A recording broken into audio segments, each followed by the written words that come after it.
continuation to the series on pharmaceutical sciences topics, especially with the subject stream dispensing pharmacy, we have already discussed introduction to dosage forms as well as in detail about liquid dosage forms. Today's lecture in continuation to the series is on insight about rudimentary solid dosage forms, especially powders. I am Dr. Hema Chaudhary from K.R. Mangalam University. When we talk about solid dosage forms, as already discussed in the previous introductory lectures on dosage forms, we have understood what are meant by solid dosage forms. As we are aware of the three different states of matter, solids, liquids and gases, we attribute this particular dosage form as per its state of matter. So when we talk about rudimentary solid dosage forms, basically the purpose is to understand the fundamental type of solid dosage forms, and the fundamental first being the powders. In order to understand powders, we also have to understand the characteristics of solid dosage forms, how they are classified, and then we will be talking about powders in general.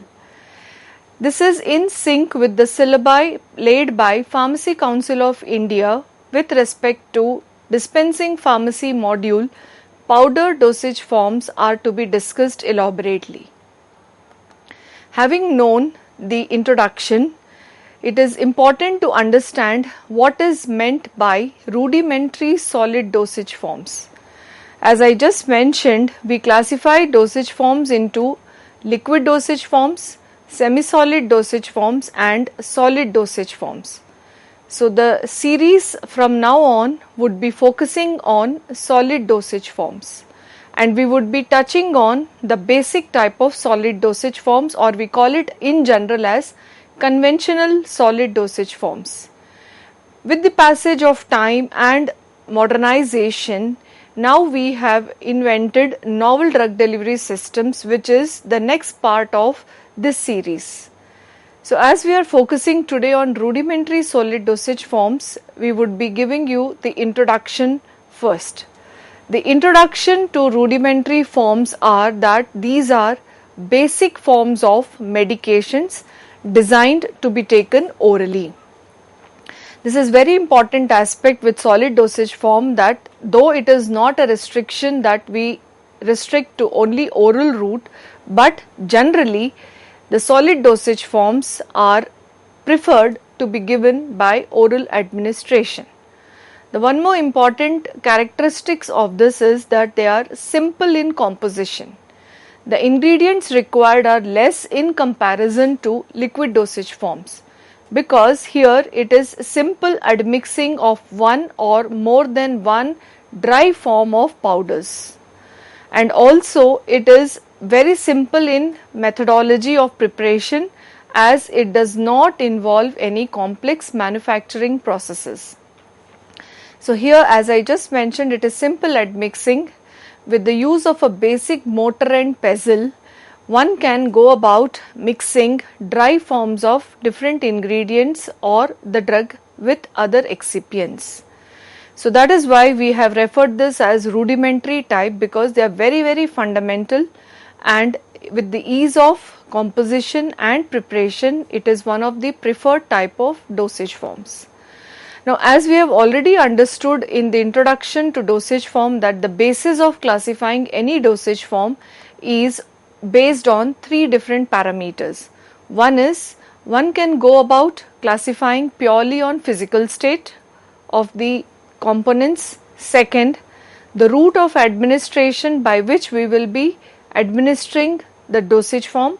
And third is a combination of first and second, that is physical state and route of administration. So based on physical state, if we talk particularly, today's discussion is restricted to solid dosage form. So if we are defining or trying to classify solid dosage forms based on physical state, we can broadly categorize them into unit dose form and bulk dose form. As the name signifies, unit dose refers to one dose. So it is advantageous that because of their physical state being solid in nature, they can be dispensed as one dose separately. Under unit dosage forms, we have different types of dosage forms such as tablets, capsules, granules, powders, pills and lozenges. So as already mentioned, we will be taking up powders in elaborate discussion after having classified the solid dosage form in general. So the discussion would be pertaining in general to powders. The second type of classification based on physical state is bulk dose preparations. Now bulk dose preparations are basically, as the name indicates, they are bulkier, so it is not possible to dispense as one dose separately, rather multiple doses are packed in one container. So in contrast to unit dosage form, unit dose basically is sending or dispensing one dose at a time, whereas in bulk dose containers we can go with multiple dose having been added in one big container. So under that, again we will be focusing on powders. So if we have to understand unit dosage forms as already classified, tablets as the picture shows, and we are all familiar with tablets because these are very conventional and common type of dosage form and popular in today's times. Under unit dosage forms, we also have capsules, which are second dosage form of choice as compared to tablets. So we will be talking about tablets and capsules later in our series. Granules are as such not recommended or dispensed in today's time because granules are packed in a capsule shell or they are compressed to make a tablet. So granules were very outdated forms wherein the granule form was given as such to the patient. But in today's time, this practice is no longer popular. The rather granules are packed inside a capsule shell or they are compressed to make a tablet. Of course, we have fourth type, powders. Now powders are very important because even today powders are recommended in some conditions, whereas we have insufflation snuffs which are also a form of powder dosage forms which are popular. But otherwise, as such, powders are not recommended in today's time because these were given initially as the dispensing practice started. Now we have options of packing the powder inside a capsule or a tablet, but it is very vital to understand the characteristic of a powder because whenever they are taken into a tablet or a capsule form, the characteristics of powders are going to govern the therapeutic efficacy of the preparations. Of course, we have pills which are popular and lozenges. But since the restriction of topic is today with powders, our focus would be on it. When we talk about external use, or we can say that bulk preparations, we can classify them meant for internal use and external use. When we are talking about bulk doses, multiple doses packed in one single container, we can give example for external use as dusting powders. Now, dusting powders can be again taken further into whether they are medicated type or surgical type, or simple talcum powders are also a type of dusting powders.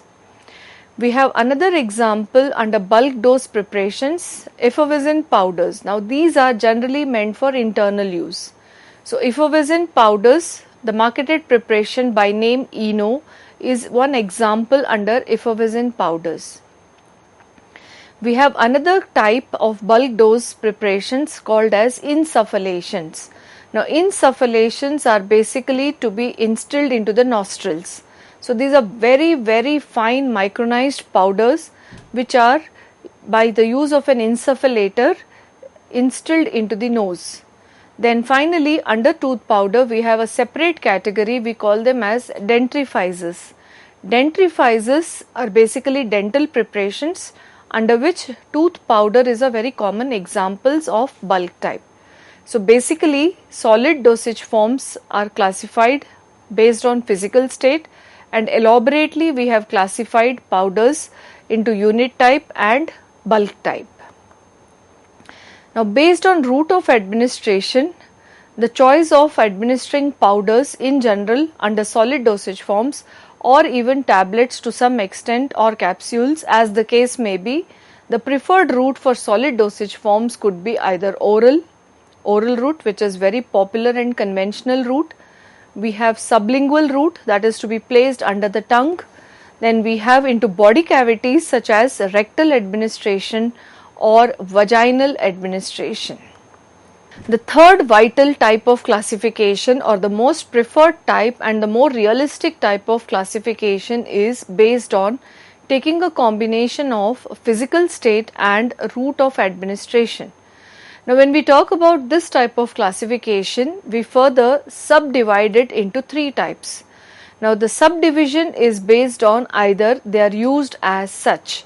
Used as such means the powder form, if it is available, or the granule form which is available, is used as such without any further modification. Now, when we are using the powders as such, we can go with either external administration or parenteral administration. Parenteral administration is very rare, but it is no exception. When we talk about external type of administration, when they are used as such, we have number of choices. One, as I just mentioned, dusting powder, insufflations. So these are for external purpose and they come under bulk category. But since here the classification is not only on physical state but also taking physical state and route of administration, so we can consider them under external use separately as dusting powders. We can also go for snuffs. Snuffs are again instilled into the nose. Insufflations. Then we have powder sprays, very fine powder sprays which can be sprayed using a special kind of a device. Then we have aerosol systems, which are nothing but pressurized systems, and as I mentioned, dentrifices. So when we talk about powders as such, we have multiple options as dosage forms when they are intended for external use. The second option to be taken is molded forms. When we are talking about physical state and route of administration, we have an option of administering the solid dosage form in molded form. Now, previously the molded forms, the typical examples were tablet triturates, lozenges, pastilles, pills and suppositories. But in today's era, pills and suppositories are no longer being practiced, especially pills. Pills are taken into compressed form rather than being molded, and lozenges also are taken in compressed form. But to some extent, suppositories is still prepared using a molded form technology. So with molded form, I would say that as given examples, in today's time, suppositories the only one which are very popular molded forms of dosage forms. The third subtype under classification with respect to physical state and route of administration is compressed form. So as I mentioned, as such, second being molded type and third being compressed forms. So these are very conventional and very popular type of solid dosage forms, especially they are prepared from powders, and as we are all aware that tablets and capsules are the market leaders. So for that reason, compressed form are very popular, and amongst the compressed form, the popularity is with respect to tablets and capsules. Cachets were used previously, but in today's time, the popularity of cachets is less as compared to tablets and capsule solid dosage form. Now, having understood the background of what is the introduction to rudimentary solid dosage forms and in general classification of solid dosage form into broadly three main different types of classification of being physical type, route of administration and a combination of both, we have understood that there are different types of solid dosage form which can be placed under different headings, and amongst all this, the part of discussion today would be on powders exclusively. So having understood this, let us introduce what are powder dosage forms as such. Powders to be defined as a dosage form are fine particles of medicament. So basically when we define powders, our first line would be powders are solid dosage forms as having been understood by the classification. So basically we say that powders are solid dosage form, they are used as such, and the third point comes is they are fine particles of medicament. Medicament is nothing but the drug. Also we can add to the definition that they are generally mixtures of powders. If you have one ingredient, then it is just the fine subdivision state of that particular powder. If you have more than one ingredient in your preparation, then it is a mixture of dry powder drugs. And also we can add to it that measured and administered in specific doses. So with the classification we have an update that either they can be given as a single dose or it can be packed in bulk dose. So for that reason we can define powder as that they are measurable based on the dose what you want. You can measure the quantity and it can be administered as a specific dose.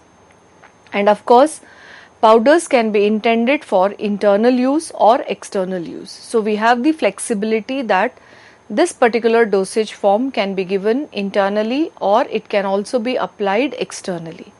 So just to compile or summarize the definition of powders, it can be quoted as powders are solid dosage forms meant for either internal use or external use.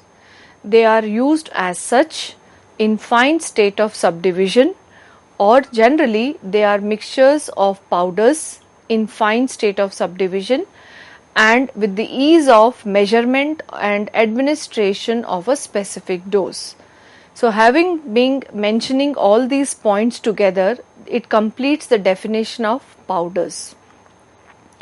Now having understood what are powders, it is also important to quote what are the merits of different powder dosage forms. Now whenever we talk about advantages or merits of powder dosage form, the first and foremost advantage comes to the mind is accurate dose.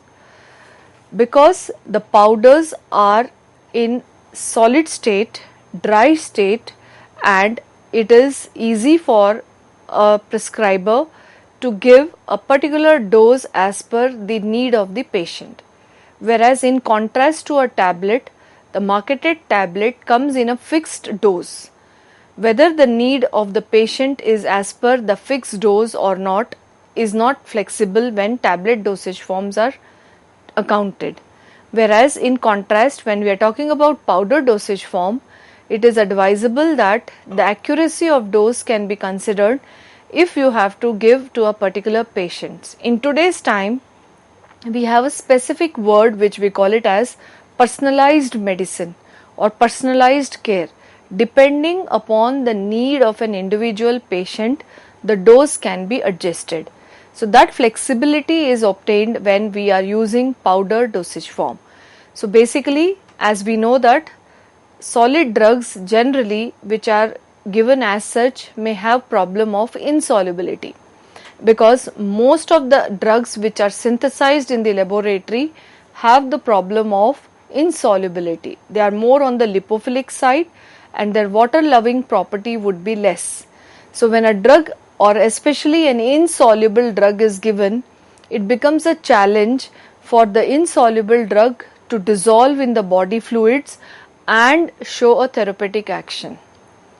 So for that reason, whenever we are administering by oral route an insoluble drug, especially as a powder dosage form, it is advantageous that first advantage is going with flexibility of the dose, or we can say that accuracy of dose can be maintained as we can administer them into divided forms. That is why we call them also as divided powders. So if the need is first hour, you are administering 10 milligram, so 10 milligram can be weighed and administered. Maybe after 6 hours gap you want to administer next dose, again it can be weighed and administered. So that is why it is referred as divided powders or divided doses. The second merit with respect to powder dosage forms is flexibility. As these are in solid state, their stability would be very bigger, or it would be larger or longer. Because in dry state, the attack by microbial growth would be less. So the ease of formulation is very advantageous with powders. We have one ingredient or more than one ingredient in the formula. It is advisable to size reduce each one and mix them in geometrical progression so that uniform mixing is attained. And when this admixture of powders is made, they will have a longer shelf life and a longer stability. So we say that the second meritorious point with respect to powder dosage form is flexibility. And also the advantage of flexibility is not only pertaining to its stability but combination, because one challenge to a formulation chemist is that the ingredients, when they are mixed with each other, they should be compatible. In dry state, the chemical reaction would be slower as compared to the liquid state. So for that reason, when different ingredients along with the drug are brought together and mixed together, it would be giving a stable preparation, and also the compatibility challenges would be less. Continuing with the advantages of powder dosage form, as already mentioned, the next advantage one can quote is stability. Again to mention, as the powders are dry forms, the chemical stability of ingredients would be larger, and also because the fluid environment is completely not available, especially water base, there is no risk of microbial attack. So that is the reason why, though powders are not very popular, but they are recommended to be taken as consideration as one of the dosage forms, especially under solid category, because any day solid dosage forms would have better stability as compared to liquid dosage forms. The next advantage with respect to powder dosage form is rapid action. Now the question arises that it's dry form and generally insoluble drugs are administered. How is it possible for powders to give rapid action? Now to understand the action in the body, we just have to understand that irrespective of the route, whenever a dosage form is administered, the dosage form has to get into the blood by absorption, and then the action of the drug will be elicited. Now the advantage of powder dosage form is, whenever we are giving it, we are size reducing it. And when we size reduce the powder dosage forms, they would express larger surface area, and when larger surface area is expressed, it will come in contact with body fluids more. Surface area has a role to play in faster dissolution, and when there is faster dissolution, the drug will enter into solution faster, and once it is in solution, it will be absorbed into the bloodstream and it will be taken for rapid therapeutic effect. So for that reason, we say that it has quicker action or rapid action when administered as such. The next advantage is with respect to alternate means. Now when we talk about alternate means, there are some drugs which may cause gastric irritation when they are administered orally. And the challenge is that we need to administer it orally and we cannot have a choice for the route other than oral. In that case, what can be done is, the powder can be packed inside a capsule shell, or it can be compressed into a tablet and the tablet can be coated. So this will make GI irritation less, as the drug will not come in direct contact with the gastrointestinal tract.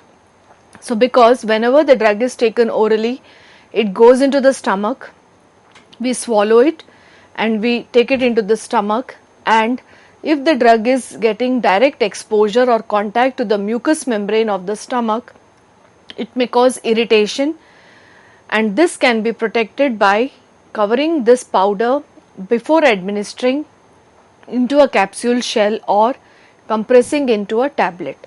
So that is why the advantage is that powders offer an alternate means of drug administration. Then finally we talk about convenience. Whenever we want to dispense powder dosage form, we can dispense them into unit type or bulky type, and we can also have an advantage that it can be given as per the convenience of the patient.